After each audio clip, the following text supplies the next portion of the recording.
नमस्कार दोस्तों, मैं हूं मनविंदर और मेरे चैनल पे आप सभी लोगों का बहुत स्वागत है।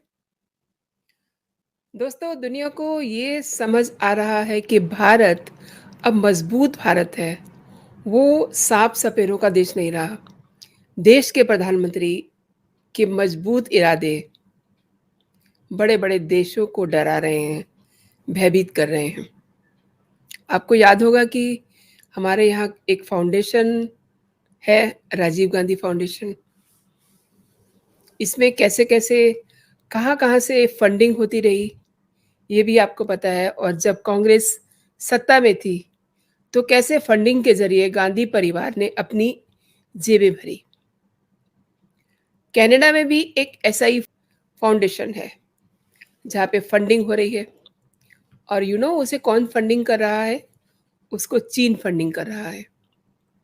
तो आज बात करते हैं, जस्टिन ट्रूडो कैसे चीन के हाथ में खेल रहे हैं। और चीन ही नहीं, कई बड़े देश भारत से डरे हुए हैं और भारत के बढ़ते विकास के कदम इन देशों की दिलों की धड़कनें भी बढ़ा रहे हैं। आप समझिए कि ऐसी क्या बात है कि जब से जस्टिन ट्रूडो G20 में शामिल होकर के रवाना हुए हैं, उन्हें निज्जर का भूत दिखने लगा है। निज्जर को लेकर के ट्रूडो ऐसे स्यापा कर रहे हैं जैसे कि निज्जर 3 महीने पहले नहीं, 3 दिन पहले ही मरा हो। इसके पीछे की साजिश समझनी होगी। अपने चैनल पे मैंने कई लोगों को बुला करके कई एक्सपर्टीज से बातचीत की है और मैंने ये समझा कि निज्जर को लेकर के जिस तरीके से जस्टिन ट्रूडो शोर मचा रहे हैं ना, उससे ये साफ लग रहा है कि भारत ने जिस तरह से बेहद सफल G20 शिखर सम्मेलन की मेज़बानी की है, उससे विदेशी ताकतें अचंभित हैं, डरी हुई हैं, हैरान हैं, परेशान हैं और भारत को अपने लिए खतरा समझ रही हैं।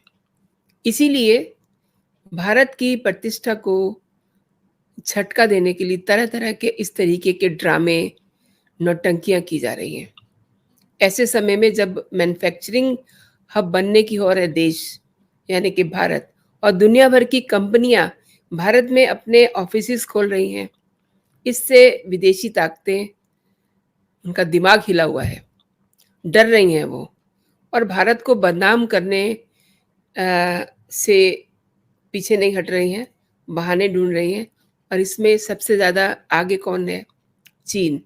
क्योंकि अगर भारत में दूसरे देश अपने ऑफिसेज़ खोल रहे हैं, बिज़नेस कर रहे हैं, तो चीन को सबसे ज़्यादा घबराहट होगी ना।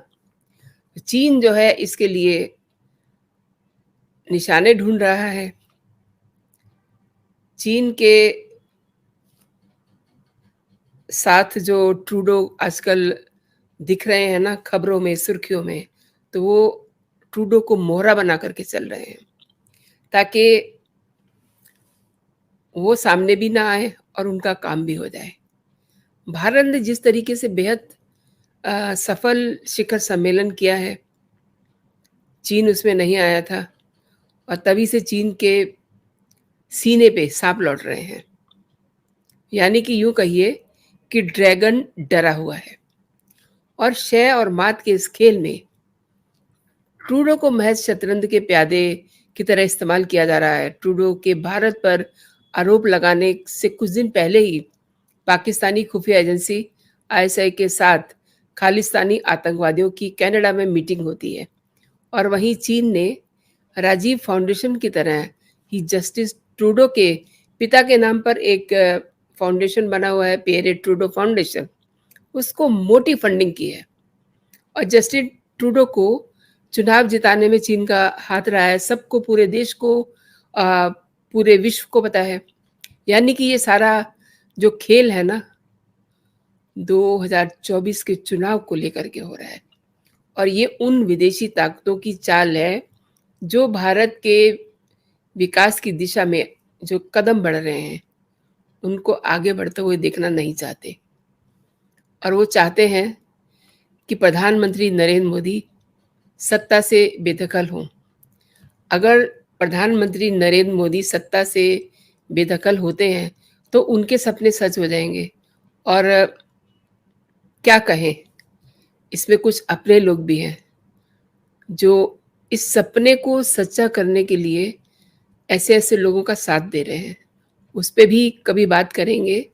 लेकिन अब आप ये देखिए ना, जो खेल चीन खेल रहा है, उसका नतीजा क्या निकला? कनाडा के प्रधानमंत्री जस्टिन ट्रूडो भारत पर बेबुनियाद, बिल्कुल बेबुनियाद आरोप लगा रहे हैं, लेकिन वो अब इन आरोपों को लगा करके खुद ही अपने जाल में फँस गए हैं। उनके सुर जो हैं कभी हाई होते हैं, कभी लो पिच पे जाते हैं। पहले उन्होंने कनाडा की संसद में कहा कि भारत के खिलाफ क्रेडिबल एलिगेशंस हैं, क्रेडिबल एलिगेशंस अंडरलाइन कीजिए। वहीं अब वो कह रहे हैं कि भारत के खिलाफ क्रेडिबल रीज़न्स हैं, क्रेडिबल रीज़न्स नॉट एलिगेशन। तो साफ है, जस्टिन ट्रूडो के बयान के बाद भारत ने भी ये साफ कर दिया कि उनके बयान मोटिवेटेड हैं। भारत ने बहुत साफ लफ्ज़ों में ये कहा कि कनाडा में हिंसा के किसी भी काम में भारत सरकार की भागीदारी के आरोप बेतुके हैं, निराधार हैं और मोटिवेटेड हैं। कनाडा के पास तो सबूत भी नहीं है, लेकिन भारत ने पिछले वर्षों में खालिस्तानी आतंकवादियों से जुड़े कई दस्तावेज कनाडा को सौंपे हैं, जिस पर कोई कार्रवाई नहीं हुई। दरअसल भारत विरोधी ताकतों ने भारत को अस्थिर करने के लिए और जो एक विकास की गति है, उसको रोकने के लिए चाल चली है और ट्रूडो उसका मोहरा बने हुए हैं। अब दोस्तों, अब ये देखिए कि मज़ेदार तो ये बनता जा रहा है कि ट्रूडो अपने देश के मीडिया की नज़रों में भी गिरते जा रहे हैं। कनाडा के अखबार नेशनल पोस्ट ने ये दावा किया है कि दोनों देशों के तनाव के बीच चीन एक ऐसा देश है जिसका फ़ायदा उसे मिल रहा है और इस अखबार के मुताबिक बीते 1 साल से अधिक समय में ट्रूडो कनाडाई चुनावों में चीन के सत्ताधारी दल चाइनीज़ कम्युनिस्ट पार्टी सीसीपी यानी कि उसके द्वारा जो विदेशी हस्तक्षेप है ना, उसको लेकर के बचाव की मुद्रा में है। अब तक इस मामले में कोई ठोस जवाब नहीं दे सके हैं वो। ऐसे में ये जो कंट्रोवर्सी है, जो विवाद है, उनकी चीन के साथ संदिग्ध साझेदारी को ऑब्वियसली सामने प्रस्तुत करता है। और आपको याद होगा, खुफिया दस्तावेजों के ज़रिए कनाडाई अखबार ग्लोब एंड मेल ने ये दावा किया था कि चीनी राजनयिक 2021 में ट्रूडो की लिबरल पार्टी को दोबारा सत्ता में लाने के लिए काम कर रहे थे। इसी के साथ चीन कंजर्वेटिव उम्मीदवारों को हराने के लिए काम कर रहा था, जिन्हें वो अपने प्रति फ्रेंडली नहीं समझता था। और ये भी कहा जा रहा है कि चीन ने कनाडा में 2021 ही नहीं, 2019 के चुनाव में भी जस्टिन ट्रूडो को जिताने में मदद की थी। चीन के साथ इस तरह की साठगांठ पर जस्टिन ट्रूडो अब कोई ठोस जवाब नहीं दे पा रहे हैं और जो बातें कर रहे हैं, वो बातें भी बेसलेस हैं। यानी कि दिलचस्प होता जा रहा है कि ट्रूडो ने ये नहीं बताया कि वास्तव में क्या गलत था, क्या सही था। बस इतना कहा कि ये मुद्दा उन्हें चिंतित करता है, एजेंसियाँ इससे निपटेंगी, लेकिन ऐसा कह करके वो बच नहीं सकते। और एक और बात बताऊँ आपको, जस्टिन ट्रूडो के पिता के नाम पर बने पियरे इलियट ट्रूडो फाउंडेशन को 2016 में चीन से ऑलमोस्ट $2 लाख, $2 लाख बहुत बड़ा अमाउंट होता है। ये दान में दिया गया था और मीडिया की रिपोर्ट से कह रही है कि चीन के एक बिजनेसमैन झांग बिन ने 2016 में प्रधानमंत्री जस्टिन ट्रूडो के पिता के नाम पर बने फाउंडेशन को ये दान दिया था और उन्होंने इसके बारे में कहा भी था बाद में। और फिर ये बाद में सामने आया कि ये जो बिजनेसमैन है, ये चीन सरकार से जुड़ा हुआ बंदा है। कनाडा में ये विवाद बढ़ने के बाद फाउंडेशन ने ये कहा था कि उसे 1,40,000 का दान मिला है, जिसे वो वापस कर देगा। लेकिन फिर ये विवाद इतना बढ़ा कि फाउंडेशन के सभी बोर्ड ऑफ डायरेक्टर ने इस्तीफ़ा दे दिया। क्या ये भी एक वजह है जस्टिन ट्रूडो चीन के हाथों खेल रहा है और भारत को बदनाम करने की सुपारी ले रहा है? दोस्तों, दिस इज़ वेरी शॉकिंग।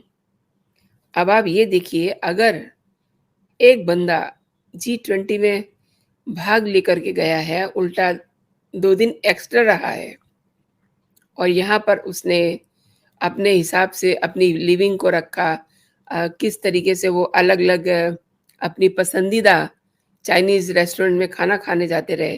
तो ये सब चीज़ें बड़ी हैरान करती हैं और ये सब चीज़ें बड़ी संदिग्ध भी हैं, गंभीर भी हैं। तो आज के लिए दोस्तों इतना ही। आप अपना और अपनों का ख़्याल रखिए। खुश रहिए, स्वस्थ रहिए। जय हिंद, जय भारत।